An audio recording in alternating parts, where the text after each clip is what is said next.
जय हिंद dear student. Physics time की यूट्यूब चैनल पर आप सबका स्वागत है।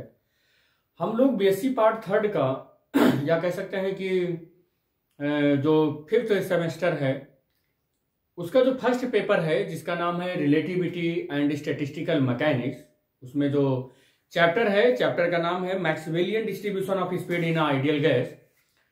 इसमें जो आज का टॉपिक लिए हैं उस टॉपिक का नाम है discussion of Maxwell velocity distribution formula.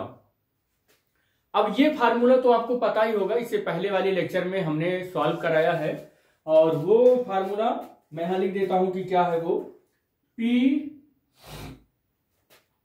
We X D V X is equal to M by 2 pi K T power 1/2 e to the power minus M V X square upon K T 2kt dvx। इसे कोई equation आप बनाए रहे होंगे, मैं यहां पर equation number first कह दे रहा हूं। कैसा इक्वेशन? इस हेडिंग में इक्वेशन नंबर फर्स्ट कह दे रहा हूं। अब हमें यहीं से यही तो हमारा ये कौन सा इक्वेशन है? यही तो है मैक्सवेल वेलोसिटी डिस्ट्रीब्यूशन फार्मूला। यही तो है मैक्सवेल वेलोसिटी डिस्ट्रीब्यूशन फार्मूला। इस मैक्सवेल वेलोसिटी डिस्ट्रीब्यूशन फार्मूले से हमको क्या करना है? डिस्कशन करना है, इससे कुछ कंक्लूजन निकालना है कि ये फार्मूला क्या देगा। इस फार्मूले से हम लोग क्या क्या अपनी अंडरस्टैंडिंग को स्ट्रांग कर सकते हैं। तो यहां पर हम 3 डिस्कशन करेंगे इस फार्मूले से, लेकिन उस डिस्कशन को करने से पहले हम यहां पर ये भी तो जान लें कि इस फार्मूले में जो वर्ड आए हुए हैं इनकी जनरल मीनिंग क्या है। This is the velocity probability, ये है प्रोबेबिलिटी ऑफ द, इसको मैं यहां पर लिख दे रहा हूं प्रोबेबिलिटी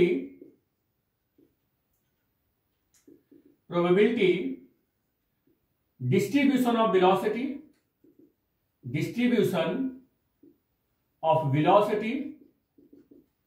और कैसी probability? Maxwellian probability distribution of the velocity, probability of the Maxwellian distribution of velocity. ये होगा प्रोबेबिलिटी ऑफ मैक्सवेल या पूरा लिख दीजिएगा डिस्ट्रीब्यूशन ऑफ वेलोसिटी। एम क्या है? मास। के क्या है? Boltzmann constant. टी क्या है? Absolute temperature. और ई एक एक्सपोनेंशियल कह सकते हैं कि एक कांस्टेंट है। एम मास है। V X velocity of the particle in the range vx plus dvx। इस रेंज के अंदर इस पार्टिकल की, किसी पार्टिकल की वेलोसिटी होगी अलोंग द एक्स एक्सिस। के फिर से वही constant, Boltzmann constant, absolute temperature. dvx you know very well velocity of the molecule in the range dvx range के अंदर उसकी वेलोसिटी हो जाएगी। तो जनरल मीनिंग तो आपको पता हो गया। हम इससे कंक्लूजन निकालते हैं कि कंक्लूजन से पता चलेगा कि क्या क्या ये दे सकता है। तो पहला कंक्लूजन क्या होगा? From this equation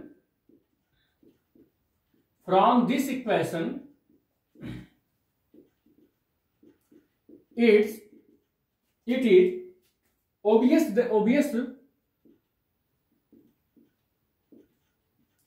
that the function p vx is, देखिए क्या कह रहा है कि ये सिमेट्री है,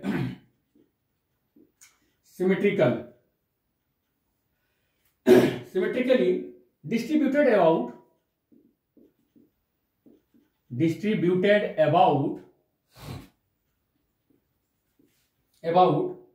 the value vx equal to 0 since average of vx for Maxwellian distribution is 0। अब यहां पर इस को लिखने के बाद इसकी मीनिंग अगर हम समझ लें तो ज्यादा ही कुछ ठीक होगा कि इसकी मीनिंग क्या होगी। कह रहा है कि from this equation it is the obvious that the function of P V X is symmetrically distributed about the value V X.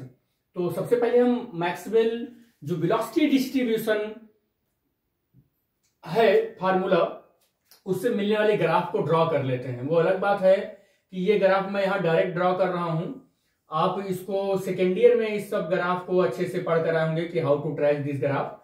और यहां पर मैं टेम्परेचर एक्सिस मान रहा हूं कि ये जो एक्सिस है, वाई एक्सिस जो है, ये टेम्परेचर है।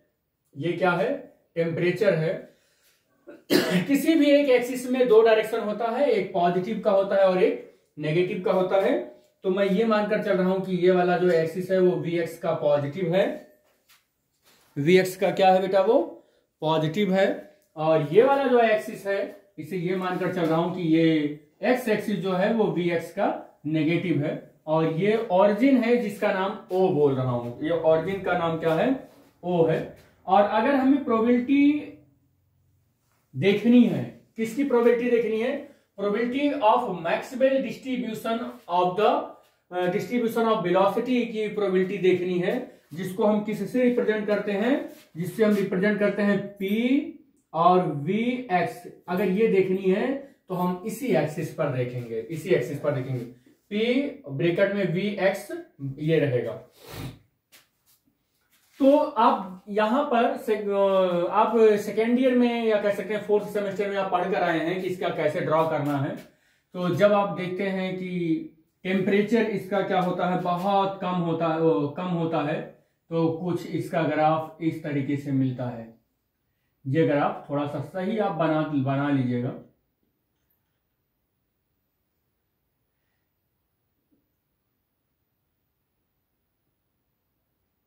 कुछ इस तरीके से ऐसे ग्राफ बनता है।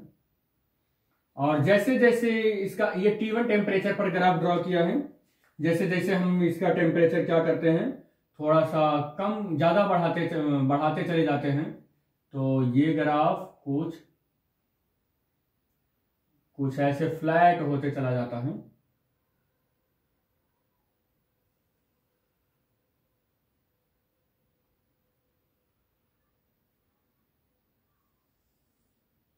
और टेम्परेचर कम करेंगे तो ये ग्राफ कुछ ऐसे चला जाएगा और फ्लैट होते चला जाएगा।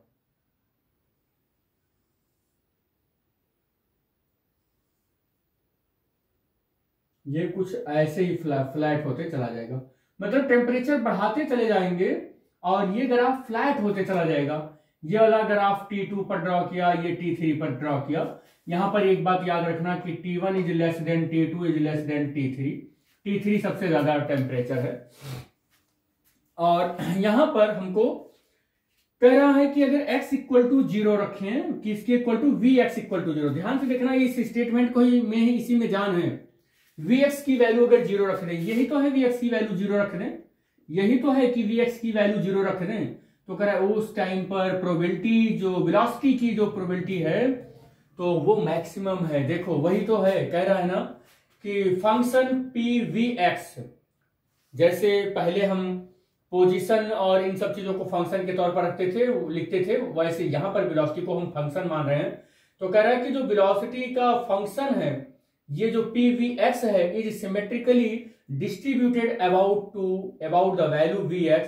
कह रहा है कि Vx पर ये मैक्सिमम है और दो पार्ट में इक्वली डिवाइडेड है। किसमें? दो पार्ट में इक्वली डिवाइडेड है। इस ग्राफ का ये वाला राइट हैंड साइड, ये वाला राइट हैंड साइड है, और इसके इधर ये लेफ्ट हैंड साइड है। और कह रहा है कि Vx 0 के इधर Vx प्लस और Vx 0 के इधर, यानी कि लेफ्ट हैंड साइड में माइनस Vx का ये जो ग्राफ है, ये बिल्कुल एकदम आइडेंटिकल है, या कह सकते हैं सिमेट्रिकल है। जो इमेज, एक कह सकते हैं मिरर इमेज है, जो इमेज इसके राइट हैंड साइड पर ग्राफ ने ड्रॉ किया है, वही इमेज बिल्कुल ठीक लेफ्ट हैंड साइड पर ड्रॉ करेगा। लेकिन कह रहा है कि कब ये ग्राफ वही का वही मिलेगा, when Vx is equal to 0। यही बात उसने इस मैक्सवेल की थ्योरी में लिखी हुई है यहां पर, कि from the equation it is obvious that the function PVx is the symmetrical distributed.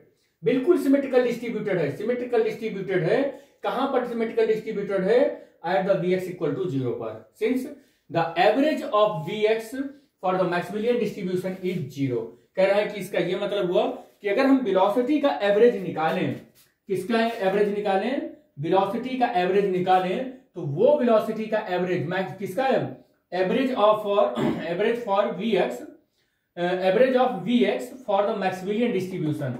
Maximilian distribution के लिए अगर Vx का एवरेज निकालें तो वो क्या आना चाहिए? 0 आना चाहिए, क्योंकि ये बिल्कुल सिमेट्रिकल है, बिल्कुल सिमेट्रिकल, जितना इधर है उतना ही इधर है। तो एवरेज निकालोगे तो पॉजिटिव उधर, नेगेटिव इधर, पूरा का 0 हो जाएगा। तो अगर इसका हम ऐसा करते हैं तो ये भी 0 आना चाहिए। तो इसको मैथमेटिकली चेक कर लेते हैं कि 0 आता भी है कि नहीं आता है। तो हम देख लेते हैं कि Vx bar equal to 0 check करते हैं आता है कि नहीं आता है। भाई अगर इस ग्राफ को ध्यान से देखो तो ये ग्राफ कहीं इन्फिनिटी पर जाके एक्स एक्सिस को टच करेगा, ये ग्राफ इधर जाके कहीं माइनस इन्फिनिटी पर जाके टच करेगा, इस ग्राफ को ये कहीं जाके प्लस इन्फिनिटी पर टच करेगा, ये कहीं माइनस पर जाके टच करेगा। इसका मतलब ये इधर 0 से लेकर इन्फिनिटी तक जो है प्लस में, ये 0 से लेकर इधर जो माइनस में इन्फिनिटी तक है, ये बिल्कुल अगर आइडेंटिकल है तो इसकी लिमिट अगर ग्राफ की हम देखें तो इस ग्राफ की लिमिट कहां से कहां तक है? Minus infinity two plus infinity है। इस ग्राफ की लिमिट कितनी है? Minus infinity two plus infinity है। और Vx बार जो है या एवरेज जो है वो 0 है, मतलब average of Vx for Maximilian distribution क्या है? वो 0 है। तो हमको यहां से वेलोसिटी का ये पूरा का पूरा जो खाका है ये यहां पुट करना होगा कि हमें चेक करना है ना इसको कि Vx और P Vx और dVx, यही हमको रखना है यहां पर। और यहां minus infinity two plus infinity, और Vx देखो यहां से ये PVx और dVx इतने की वैल्यू, और Vx को एज इट इज रहने दो आप, ठीक है। ये वैल्यू आप क्या करोगे? पुट कर दोगे।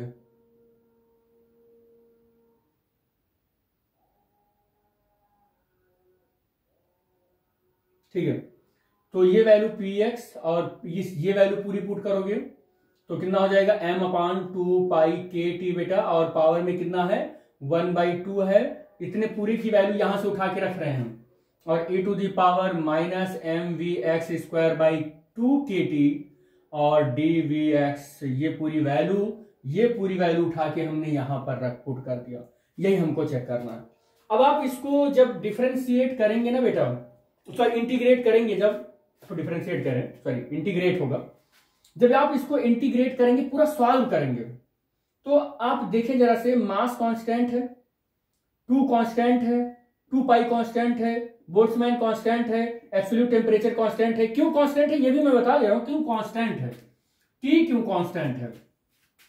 आप जब ये मैक्सवेल वेलोसिटी डिस्ट्रीब्यूशन का लेक्चर चल रहा था तो उसको प्रूव करने से पहले सबसे पहले आपने उस आइडियल गैस को जिस कंटेनर में रखा था उसमें कुछ अजम्पशन लिया था कि let us consider the volume of the ideal gas is V and the molecule total number of molecule is capital N and the total number of molecule in the ith level of the cell is EI, पूरा आपने माना था, and the temperature of the ith level is T, पूरा आपने माना था, सब कुछ एकदम अच्छे से माना था।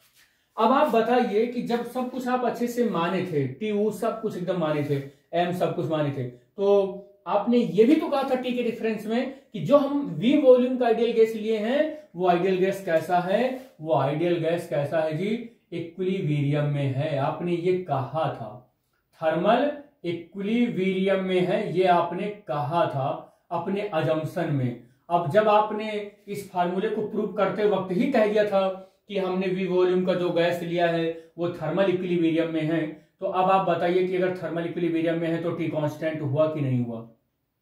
T कांस्टेंट हुआ। अब आप फिर क्वेश्चन करेंगे कि अगर सर T कांस्टेंट हो गया तो फिर ये 3 ग्राफ कैसे मिला? T कांस्टेंट होने पर तो एक ही ग्राफ मिलना चाहिए। बेटे अगर किसी टेम्परेचर T को मान लो कि 30 डिग्री सेंटीग्रेड है, उस पर आपने ये ड्रॉ किया, फिर आपने क्या किया, आपने उसको 25 डिग्री सेंटीग्रेड किया, फिर लेकिन कांस्टेंट कर दिया। टेम्परेचर तो बढ़ा रहे हो, घटा रहे हो, लेकिन उसको कांस्टेंट कर दिया कि 25 पर ही देखना है, तो 25 पर ये ग्राफ मिल गया। आपने कहा 20 डिग्री सेंटीग्रेड पर देखिए तो 20 पर आपका ये ग्राफ मिल गया। तो टेम्परेचर आप घटा जरूर रहे हो, लेकिन एक कांस्टेंट टेम्परेचर पर टोटल नंबर ऑफ मॉलिक्यूल के लिए आप प्रोबेबिलिटी फाइंडिंग या कह सकते हैं कि Maxwell velocity distribution of velocity का फार्मूला आप ड्राइव कर रहे हो। तो टेम्परेचर इक्विलिब्रियम की कहते ही तुरंत कांस्टेंट हो गया, पूरा ये कांस्टेंट हो गया, ये कांस्टेंट है, ये m कांस्टेंट है, ये e to the power minus m/2 kT constant है, केवल Vx वेरिएबल है, Vx वेरिएबल है। देखो Vx कहां तक जाएगा, 0 से इंफिनिटी तक जाएगा, 0 से इंफिनिटी तक जाएगा। जब आप इसको इंटीग्रेट करोगे you will get some line, और वो लाइन में Vx आएगा, और पूरी जब वैल्यू आप माइनस इंफिनिटी से प्लस इंफिनिटी आप रखेंगे ना, तो यू विल गेट 0। आपको क्या मिलेगा, 0। तो जो आपने स्टेटमेंट कहा था ना अभी कि Vx इक्वल टू 0 होता है, यानी कि average of the Vx is Maxwellian distribution is 0, वो आप मैथमेटिकली करके भी तो आप दिखा दिए कि वो 0 होता है। आप इसको पूरा सॉल्व करोगे ना, सॉल्व करोगे, देखो ये तो कांस्टेंट हो जाएगा, ये बाहर आ जाएगा, ये फर्स्ट हो जाएगा, ये सेकंड हो जाएगा। तो फर्स्ट इंटू सेकंड के फार्मूले से इसको सॉल्व करोगे, फर्स्ट इंटू सेकंड का difference integration minus second into first, क्या होता है फार्मूला, ऐसे कुछ करके होता है, फर्स्ट और सेकंड का ये dx माइनस, और यहां हो जाएगा d/dx और फर्स्ट, और फिर हो जाएगा फर्स्ट सेकंड और dx और फिर dx। फर्स्ट इंटू सेकंड का यही तो फार्मूला होता है, dx ऐसे कुछ करके। तो वो लगाओगे तो ये Vx और ये Vx पीछा नहीं छोड़ेंगे, ये मल्टीप्लाई में रहेंगे ही रहेंगे, और जब उनकी लिमिट अप्लाई करोगे माइनस इंफिनिटी से प्लस इंफिनिटी, तो सब कट 0 आ जाएगा। इसलिए मैंने डायरेक्ट लिख दिया, मैथमेटिकल इतना ज्यादा एक्सप्लेन करने की जरूरत नहीं पड़ी। तो Vx bar is equal to क्या हो जाएगा, 0 हो जाएगा। ये आप देख रहे हैं यहां पर, तो ये पूरा, हाँ ठीक, तो ये 0 हो जाता है, ठीक है बेटा, ये 0 हो जाता है, ठीक। तो आपने क्या देखा यहां पर कि ये जो हमने थ्योरेटिकली कहा था कि Vx 0 होने पर जो एवरेज वेलोसिटी Vx होता है मैक्सवेल डिस्ट्रीब्यूशन में वो 0 होता है, वो एग्जैक्टली मैथमेटिकली आ भी गया। और एक बात इसी में और आपने कहा कि जो Vx होता है, Vx 0 होता है, तो मैक्सवेल जो डिस्ट्रीब्यूशन ऑफ वेलोसिटी होता है उसका जो ग्राफ होता है वो बिल्कुल सिमेट्रिक ग्राफ होता है। ये पहला डिस्कशन था मैक्सवेल वेलोसिटी डिस्ट्रीब्यूशन का, ये पहला डिस्कशन था। सेकंड इसका रिजल्ट भी हम लोग देख लेते हैं कि इसका रिजल्ट क्या होगा, इसका रिजल्ट देख लेते हैं। अच्छा एक बात और बता दें आपको, ये वैल्यू Vx की वैल्यू 0 है, Vx की वैल्यू 0 है। अगर Vx की वैल्यू 0 है और तब भी हमने देखा कि एवरेज वेलोसिटी 0 आ गई, एवरेज वेलोसिटी 0 आ गई। अगर हम Vx की वैल्यू माइनस Vx लिए होते, अब भाई देखो यहां पर इस वाले क्वेश्चन में जैसे P है और Vx है और dVx है, तो ये वैल्यू आई और इसका पूरा एवरेज निकाला 0 आ गया। और अगर यहीं पर मैंने यहां पर देखें, मैं माइनस Vx dVx लेता तो यहां पर माइनस हो जाता और ये प्लस हो जाता, ये प्लस हो जाता, और तब मैं फिर से Vx का एवरेज निकालता तो फिर से वैल्यू 0 आ जाती। इसका मतलब क्या हुआ कि ये जो बात कह रहा है ना कि इस Vx इक्वल टू 0 पर ये आइडेंटिकल, इधर वाला पोर्शन उधर के एकदम मिरर इमेज है, आइडेंटिकल है, ये इस बात की पुष्टि कर रहा है कि V minus Vx, P minus Vx ये जस्ट किसके इक्वल है, प्लस Vx के इक्वल है। तभी तो आइडेंटिकल है, तभी तो आइडेंटिकल है बेटा, तभी तो आइडेंटिकल है कि इस बात को बता रहा है कि अगर यहां पर हमने एक बार प्लस रखा तो देखा एवरेज निकालकर 0 आ गया, एक बार यहां माइनस रखेंगे तो यहां माइनस हो जाएगा, ये प्लस हो जाएगा, तो फिर देखेंगे कि फिर ये एवरेज निकालेंगे फिर 0 हो जाएगा।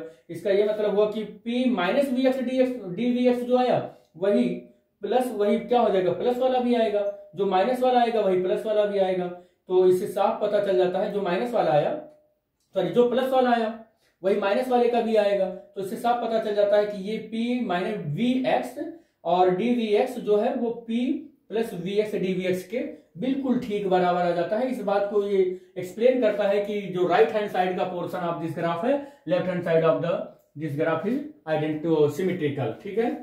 इसका कंक्लूजन भी हम लिख सकते हैं यहां पर कि कंक्लूजन क्या लिखेंगे, इसका कंक्लूजन यहां क्या लिखेंगे कि दिस अगेन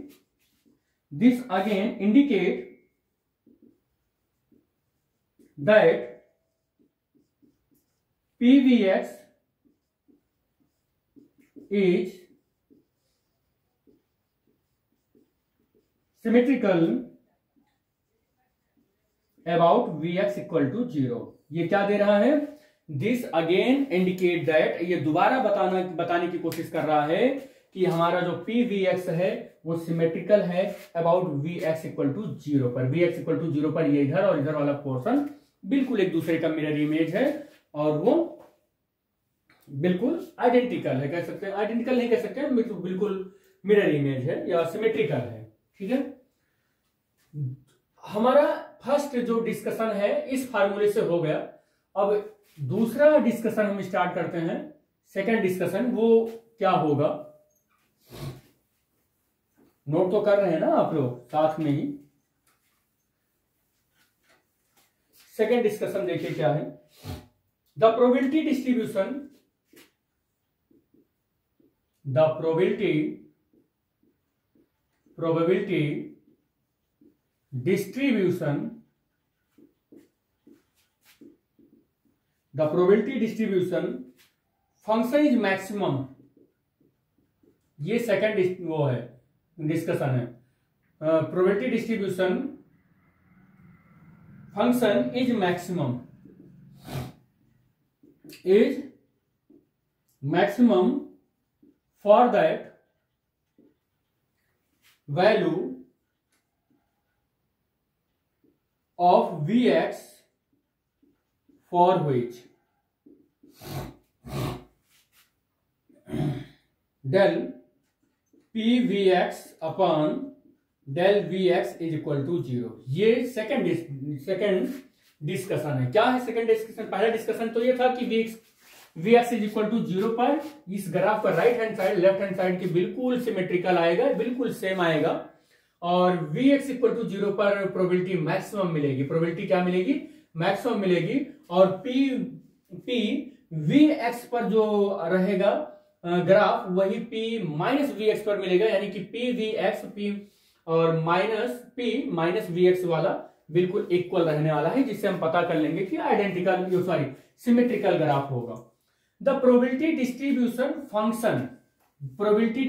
फंक्शन जैसे यहां पर लिखा हुआ है, ये प्रोबेबिलिटी डिस्ट्रीब्यूशन फंक्शन है Vx और dVx। ये प्रोबेबिलिटी डिस्ट्रीब्यूशन फंक्शन है पूरा का पूरा जो लिखा हुआ है कि m है और 2 पाई kt है पावर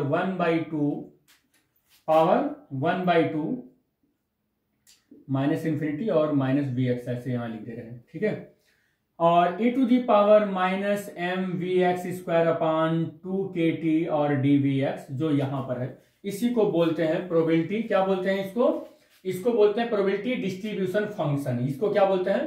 प्रोबेबिलिटी डिस्ट्रीब्यूशन फंक्शन। और अगर यहां पर प्रोबेबिलिटी डिस्ट्रीब्यूशन फंक्शन का कंपैरिजन करवा ले, देखो dVx दोनों साइड में है, कंपैरिजन करवा ले तो फंक्शन क्या निकल कर आएगा? डेल यहां से क्या निकल कर आएगा? ये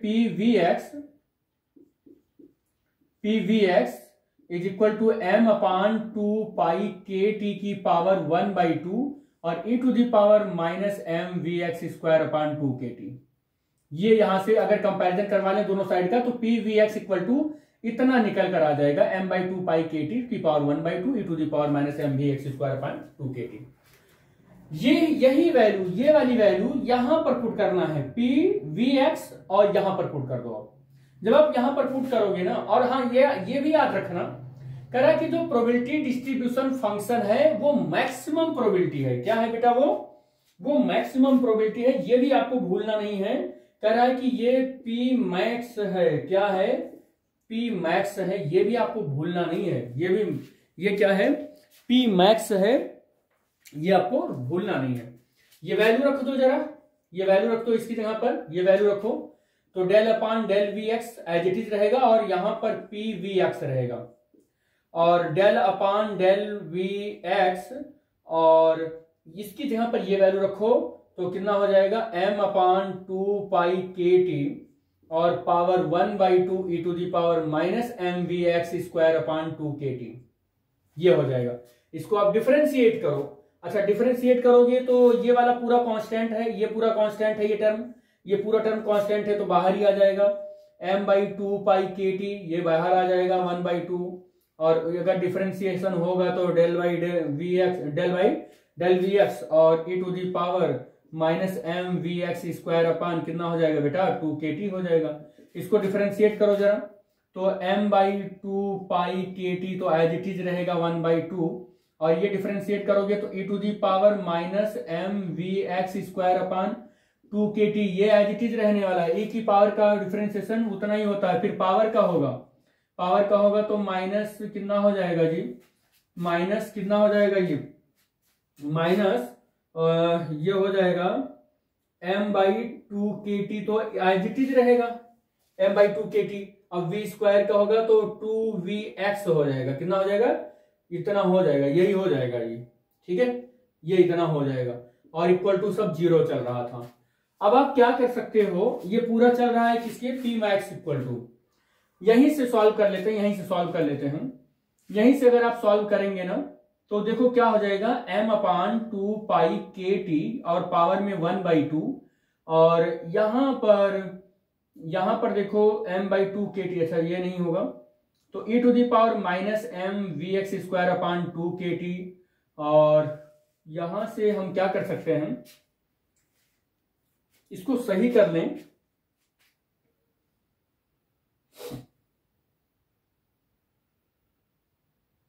हाँ एक चीज, हाँ यहां पर देखने को मिल रहा है कि देखो क्या देखने को मिल रहा है कि ये यहां पर इस फार्मूले को ऊपर लिख देता हूं, तब कंपैरिजन करवाते हैं और आपको समझ में आएगा कि कंपैरिजन पूरा नोट हो गया होगा मेरे ख्याल से। तो अब मैं ये ऊपर मिटा रहा हूं, ये ऊपर, क्योंकि इसकी जरूरत भी नहीं है हमें। यही क्वेश्चन मैं लिख रहा हूं, देखो क्या है क्वेश्चन, कि P मैक्स और ये है क्या चीज, ये Vx है, और ये इक्वेशन आया किसके, ये देखो ध्यान से, m/2π/kt की पावर 1/2, बहुत इंपॉर्टेंट लाइन है ये, e to the power minus M V X square 2kt और माइनस एम अपान 2kt और 2vx इक्वल टू 0। अगर हम देख रहे हैं कि ये प्रोबेबिलिटी मैक्सिमम है, ये प्रोबेबिलिटी मैक्सिमम है, और ये इक्वेशन 0 के इक्वल भी आ रहा है। आप बताइए कि अगर ये इक्वेशन 0 के इक्वल आ रहा है, ये इक्वेशन 0 के इक्वल आ रहा है, तो यहां पर इस इक्वेशन में क्या चीज 0 होगा तो इस पूरी इक्वेशन की वैल्यू 0 आ जाए, क्या 0 हो तो पूरे इक्वेशन की वैल्यू 0 आ जाए। तो थोड़ा दिमाग लगाइए, तो आप दिमाग क्या लगाओगे, आप देख लो पूरा का पूरा इजी है।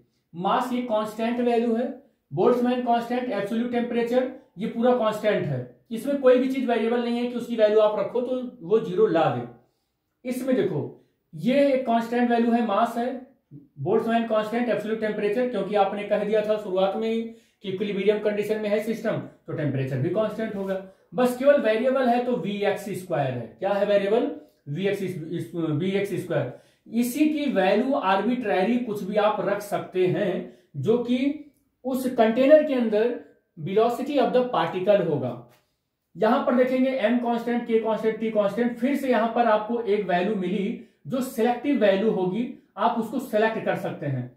बेटा यहां पर जो कांस्टेंट आए हैं उसकी मीनिंग पता रहना आपको बहुत इंपॉर्टेंट है। b फिर से वेरिएबल आया, उसको आप अपने हिसाब से सेलेक्ट कर सकते हो और इस इक्वेशन की वैल्यू आप चेंज कर सकते हो। इसका मतलब ये फिर से हमको एक वेरिएबल मिला।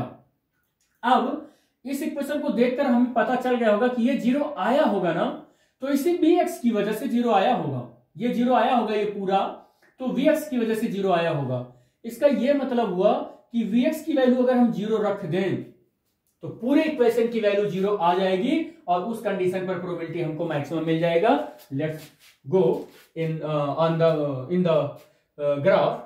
तो ग्राफ में देख लो Vx इक्वल टू 0 पर ये हमको प्रोबेबिलिटी मैक्सिमम मिल गई। यही तो एक्सप्लेन कर रहे हैं इतनी देर से, यही तो एक्सप्लेन कर रहे हैं कि इस पूरे इक्वेशन में सब कुछ कांस्टेंट है सिवाय Vx के, और इस इक्वेशन की वैल्यू 0 आ रही है। इट मींस दैट Vx ही सिलेक्टिव वैल्यू दे सकता है जो कि 0 हमें ला सकता है। तो Vx की वैल्यू ही 0 होगा तभी इस इक्वेशन में 0 ये इक्वेशन इक्वल टू 0 आएगा।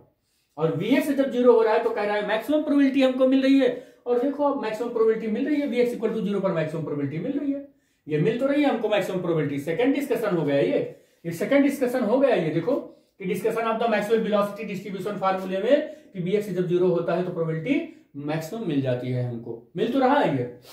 तो इसके इक्वेशन को एक्सप्लेन करना भी बहुत कह सकते हैं कि या इक्वेशन को जानना भी बहुत इंपॉर्टेंट है ये। तो हमको क्या देगा ये कि Vx इक्वल टू 0 पर मैक्सिमम वैल्यू मिलती है इसकी। क्या मिलती है इसकी? मैक्सिमम वैल्यू मिलती है। और हमने पहले से ही लिख दिया था। यहां पर अगर आप चाहें तो पहले से ही ना लिखे ना, तो बाद में अब लिखें इसको। अब लिखें कि पी मैक्स ये क्या देगा? मैक्सिमम वैल्यू देगा ये।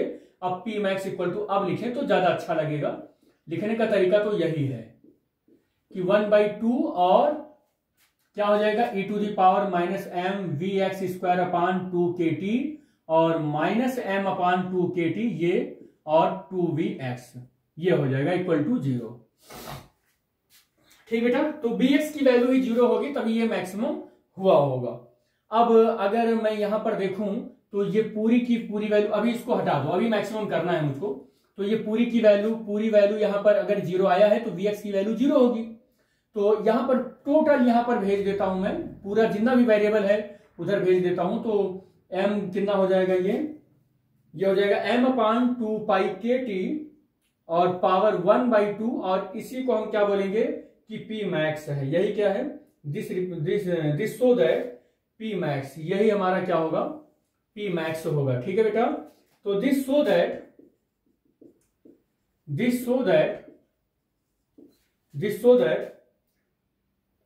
P मैक्स Vx इंक्रीज, हाँ ये भी यहां पर देखना होगा, increases as m increases and t decreases, ये भी यहां पर देखना होगा। इसके पीछे की फिजिक्स भी हम यहां एक्सप्लेन कर लेते हैं।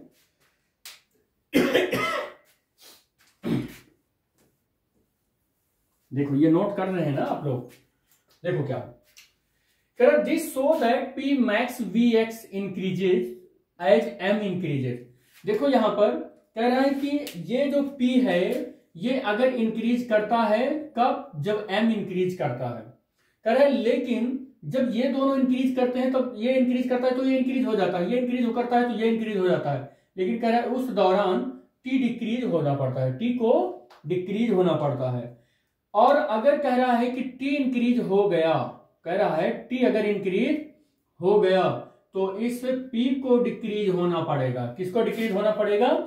p को डिक्रीज होना पड़ेगा। और ये एक दूसरे से डायरेक्टली प्रोपोर्शनल है तो इसको भी डिक्रीज होना पड़ेगा।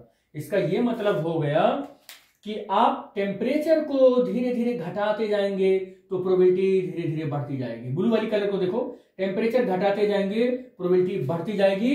लुक दिस ग्राफ, इस ग्राफ को देखो बेटा।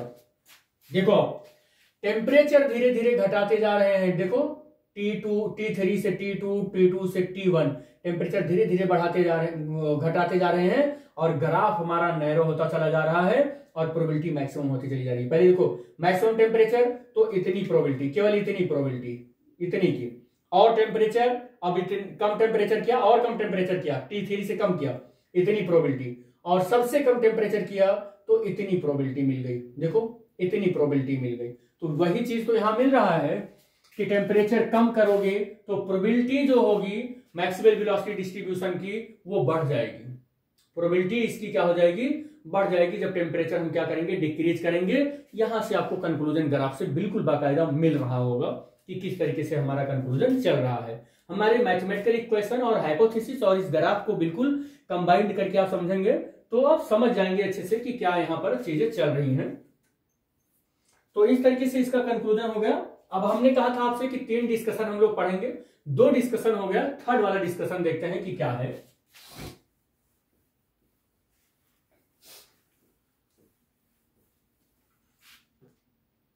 Discussion number 3।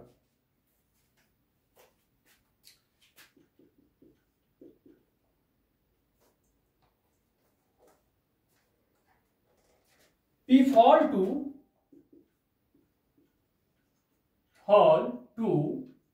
1/e times P कम होता है और कितना टाइम्स कम होता है?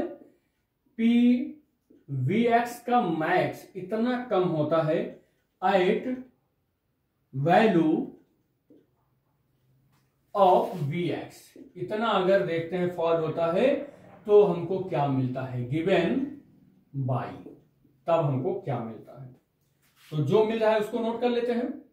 P Vx is equal to 1/e और P मैक्स, स्टेटमेंट में यही तो कहा है हमने, यही तो स्टेटमेंट था, अभी यही स्टेटमेंट था कि P Vx और 1/e P मैक्स Vx, यही स्टेटमेंट था। देखो P फॉल P कम होगा, कितना कम होगा 1/e टाइम्स कम होगा, और कौन सा P कम होगा, P Vx मैक्स वाला कम होगा 1/e टाइम्स। तो कह रहा है कि एट द वैल्यू Vx पर, चलो चेक करते हैं।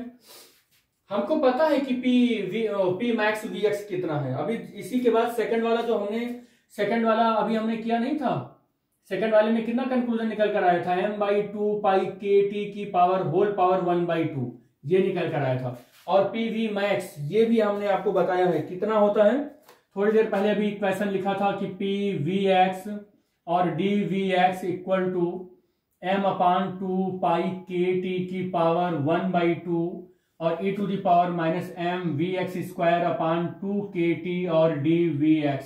ये फार्मूला जिसका नाम है मैक्सवेल वेलोसिटी डिस्ट्रीब्यूशन फार्मूला, इसी फार्मूले में हमने कहा था दोनों साइड में अगर dVx से कंपेयर कर लेंगे तो PVx इक्वल टू क्या मिलेगा आपको, m/2 पाई kt और power 1/2 e to the power minus m Vx square upon 2 kt, यही मिलेगा। इसी फार्मूले को यहां पर PVx की जगह पर पुट कर देना है, इतने को पुट कर देना है, इतने को आप पुट करिए, पुट करेंगे क्या मिलेगा आपको, इतने को आप पुट करेंगे तो क्या मिलेगा इसी की जगह पर। तो देखो m/2 पाई kt और whole power 1/2 e to the power m Vx square upon 2 kt, और ये वैल्यू हमने पुट कर दी इसकी जगह पर, और इक्वल टू ये क्या है 1/e और m/2 पाई kt और whole power 1/2, m/2 pi kt, m/2 pi kt, this value is cancelling to each other and we will get e to the power minus m Vx square upon 2 kt is equal to 1/e। अब आप क्या करोगे, इसको क्या करना है, आपको एक फार्मूला में लिख देता हूं आपके लिए, e टू दी पावर, अच्छा लॉग ले लें अपने आप सॉल्व हो जाएगा, taking log on the both side, तो लॉग e माइनस और m Vx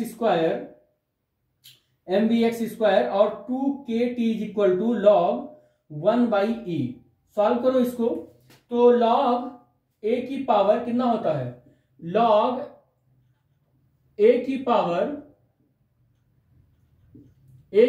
b equal to b log a होता है, यही होता है, यही फार्मूला यहां पर लगा देंगे। तो ये कितना हो जाएगा माइनस m और Vx स्क्वायर अपॉन 2 kt हो जाएगा बेटा, और ये कितना हो जाएगा माइनस लॉग ई हो जाएगा, कितना हो जाएगा माइनस लॉग ई हो जाएगा, माइनस से माइनस कैंसिल हो गया। सॉल्व करते हैं इसको, और m Vx square upon 2 kt और लॉग ई की वैल्यू जो होगी वो 1 हो जाएगा, और आप यहां पर क्या पाएंगे कि Vx स्क्वायर इक्वल टू मिलेगा 2 kt अपॉन m मिलेगा, और फिर आप सॉल्व करेंगे आगे तो क्या मिलेगा, Vx इक्वल टू बेटे क्या मिलेगा आपको 2 kt बाई m मिलेगा। आप बार बार कहते थे ना कि मोस्ट प्रोबेबल स्पीड जो होगी वो कितनी होगी, 2 kt बाई m होगी, वही तो आ गया, Vx equal to 2 kt by m, यही तो है भाई ना। अरे एक होता है VRMS, एक होता है VRMS 3 kt बाई m, एक होता है V एवरेज जो कितना होता है 8 kt बाई पाई m, और एक होता है मोस्ट प्रोबेबल स्पीड कितना होता है 2 kt बाई m।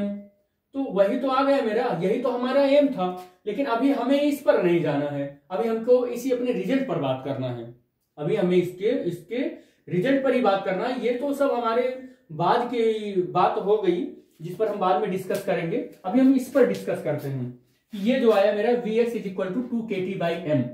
देखो जरा ये कांस्टेंट है क्या, Vx is equal to 2 kt by m, Boltzmann constant अपने आप में कांस्टेंट है, m अपने आप में मास ऑफ द मॉलिक्यूल है, कांस्टेंट है।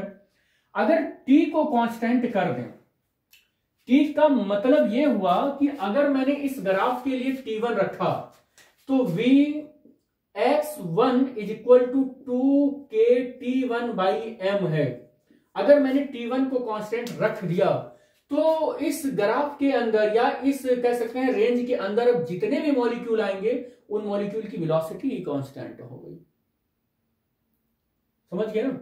और अगर T2 कर दिया तो उसके अंदर जितने भी रेंज आएंगे वो क्या होंगे, कांस्टेंट हो गए। और ऐसे इस तरीके से हम देख रहे हैं कि इनकी जो वेलोसिटी है टेम्परेचर के कांस्टेंट करने से कांस्टेंट हो जा रही है। और एक चीज यहां पर एक्सप्लेन हो रहा है, और वो क्या एक्सप्लेन हो रहा है, यूनिटी एक्सप्लेन हो रही है, उसको हम लोग बात करते, उस पर भी थोड़ी बात करते हैं। ये आपका नोट हो गया होगा तो नोट कर लीजिए, मैं मिटाता हूं और इसकी यूनिटी पर बात करता हूं।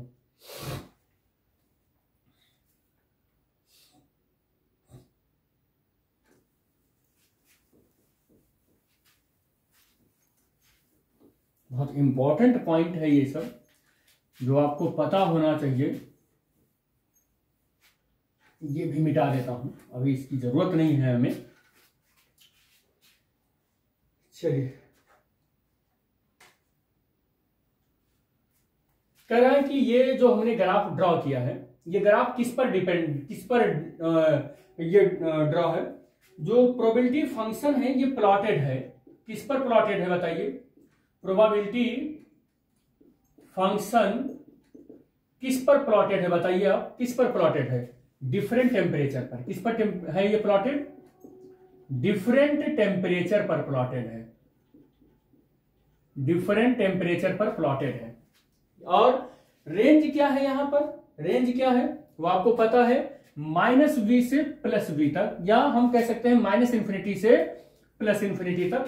ये प्रोबेबिलिटी फंक्शन का जो ग्राफ है ये प्लॉट किया है हमने डिफरेंट टेम्परेचर पर, और वो टेम्परेचर T1 और T2 और T3 कुछ इस ऑर्डर का ऐसे हमने ले रखा है, ये बात ले ली है। अगर हम T इंक्रीज करें, क्या करें हम? T इंक्रीज करें एट अ पीक, पीक पर हम T क्या करें? इंक्रीज करें बेटा, T को इंक्रीज करें एट अ पीक, और पीक पर Vx इक्वल टू हमको क्या मिलेगा? 0 मिलेगा। T इंक्रीज करते चले जाएं और Vx इक्वल टू हम क्या रखें? 0 में देखें तो becomes lower and the distributed separate out. हाँ, ये भी आपको लिखना होगा, यहां पर लिख देते हैं, becomes lower and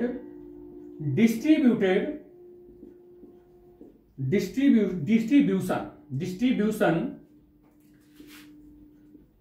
spreads out. बहुत इंपॉर्टेंट लाइन ये लिख रहा हूं मैं, the area under the curve is always unity। ये बहुत इंपॉर्टेंट है। देखो, अभी हमने कहा ना यूनिटी एक्सप्लेन करनी है। कह रहा अगर T को इंक्रीज करें, T को इंक्रीज करें, देखो ये T है, T1 है, T2 है, T3, टेम्परेचर इंक्रीज करते हैं तो उसका ग्राफ क्या हो जाता है? और ब्रॉड होता चला जाता है। ये थोड़ा सा ऐसे गिरता चला जाता है ग्राफ, और ऐसे गिरता चला जाता है ग्राफ, और ऐसे गिरता चला जाता है। T को इंक्रीज करने से ग्राफ गिरता चला जाता है। और Vx इक्वल टू 0 पर, देखिए कह रहा है Vx इक्वल टू 0 पर बिकम्स लोअर एंड डिस्ट्रीब्यूशन। कह रहा है कि ये इसका डिस्ट्रीब्यूशन ना, प्रोबेबिलिटी डिस्ट्रीब्यूशन कम होता चला जाता है, लोअर होता चला जाता है, क्योंकि आप टेम्परेचर जैसे जैसे, मान लो ये टेम्परेचर इसका है T4, इसका है T5, इसका है T6, तो आप देखेंगे कि T5 और T6 ऐसे जैसे जैसे टेम्परेचर बढ़ाते चले जाते हैं, T4 है और 5 है और ये T6 है, तो जैसे जैसे हम टेम्परेचर बढ़ाते हैं तो हमको क्या मिलता है कि ये हमारा ग्राफ लोअर मिलता चला जाता है, कम होता चला जाता है, लेकिन अलग अलग स्प्रेड रहते हैं। हर एक ग्राफ क्या होते हैं? अलग अलग ही होते हैं, बिल्कुल स्प्रेडेड होते हैं, डिस्ट्रीब्यूटेड होते हैं। ग्राफ कंटिन्यूअस नहीं होता है। ग्राफ हमारा कैसा होता है? डिस्ट्रीब्यूटेड होता है बेटा। और कह रहा है लेकिन बहुत इंपॉर्टेंट बात, लेकिन क्या कह रहा है कि यहां पर इसको मिटाएं और आपको 2 ही 3 ग्राफ के अंदर की अगर हम बात करें, आपसे अगर 2 ही 3 ग्राफ के अंदर बात करें तो मुझे लगता है ज्यादा अच्छे से समझ में आएगा। कि आप यहां पर किन किन बातों पर ध्यान देना होगा आपको।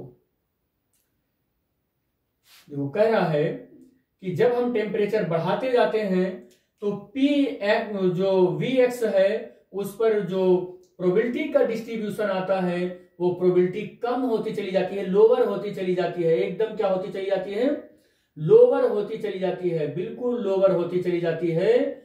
और क्या कह रहा है, और क्या कह रहा है, देखो कह रहा है और क्या कह रहा है, यहां पर इसको ड्रॉ कर लेते हैं। कह रहा है कि अगर टेम्परेचर T को बढ़ाएं तो ये ग्राफ नीचे होता चला जाता है और अलग अलग ग्राफ मिलता है, डिस्ट्रीब्यूटेड ग्राफ मिलता है, उसी में एक दूसरे में कंटिन्यूअस ग्राफ नहीं मिलता है, ओवरलैप्ड ग्राफ नहीं मिलता है, एकदम डिस्ट्रीब्यूटेड सेपरेट मिलता है, स्प्रेडेड एकदम ग्राफ मिलता है। इसमें जब टेम्परेचर T को बढ़ाते हैं तो हमारी प्रोबेबिलिटी घटती चली जाती है और बिल्कुल स्प्रेड हुआ ग्राफ मिलता है। लेकिन क्या कह रहा है कि the area under the curve, इस वाले का ये T3 टेम्परेचर पर जो ग्राफ का एरिया है, T3 टेम्परेचर पर जो ग्राफ का एरिया है वो कैलकुलेट करो। अगर वो एरिया आ गया कैपिटल A तो कह रहा है कि ये जो हमारा सेकंड वाला ग्राफ है ना, ये जो सेकंड वाला ग्राफ है, ये सेकंड वाला ग्राफ जो है, ये सेकंड वाला ग्राफ, ये सेकंड वाला ग्राफ, ये सेकंड वाला ग्राफ, इसका एरिया अगर आप कैलकुलेट करते हैं, इसका एरिया कैलकुलेट करते हैं तो इसका एरिया अगर आप कैलकुलेट करते हैं, सेकंड वाले ग्राफ का अगर एरिया कैलकुलेट करते हैं तो अगर इसकी एरिया अगर कैलकुलेट करते हैं तो भी वो कितना आता है, A ही आता है। और अगर आप थर्ड वाले ग्राफ की एरिया कैलकुलेट करते हैं, ये जो बहुत नैरो है, थर्ड वाले की एरिया आप अगर कैलकुलेट करते हैं, ये थर्ड वाले की एरिया ये इतना, तो वो उसकी भी एरिया कितनी आएगी, उसकी भी एरिया A ही आएगी। इसका यही मतलब है, कह रहे the area under the curve is always unity. वो सारे के सारे जितने भी स्प्रेड कर्व आते हैं डिफरेंट टेम्परेचर पर, उन सब की एरिया उसका क्या होता है, एरिया एकदम सेम आता है। कितनी यूनिक बात है, कितनी मतलब पूरा फिजिक्स पढ़ने के बाद इस तरीके से अगर रिजल्ट हमको मिले और उस रिजल्ट में ऐसा ग्राफ इन चीजों को एक्सप्लेन करने का, तो बड़ा ही मजा आता है कि देखिए कितनी फिजिक्स छुपी हुई है इस ग्राफ के अंदर। लेकिन बस दिक्कत है हमें समझने, हमें मतलब चाहिए हमें समझना। तो क्या है यहां पर फिर से मैं बता देता हूं, कह रहा है कि अगर टेम्परेचर इंक्रीज करते हैं तो Vx इक्वल टू 0 पर इसकी प्रोबेबिलिटी डिस्ट्रीब्यूशन डिक्रीज होती है और अलग अलग स्प्रेडेड कह सकते हैं एकदम सेपरेट अलग अलग डिस्ट्रीब्यूटेड एक ग्राफ मिलता चला जाता है। लेकिन हर एक टेम्परेचर पर किसी भी कर्व का हम एरिया कैलकुलेट करें तो हर एक कर्व की जो एरिया आती है वो एकदम सेम आती है या एरिया यूनिट आती है, यूनिटी आती है। उसी को यहां पर third discussion of the Maxwell velocity distribution कहा गया। आई होप ये लेक्चर आपको पसंद आया होगा बेटे। Thanks for watching the video. Thank you बेटा।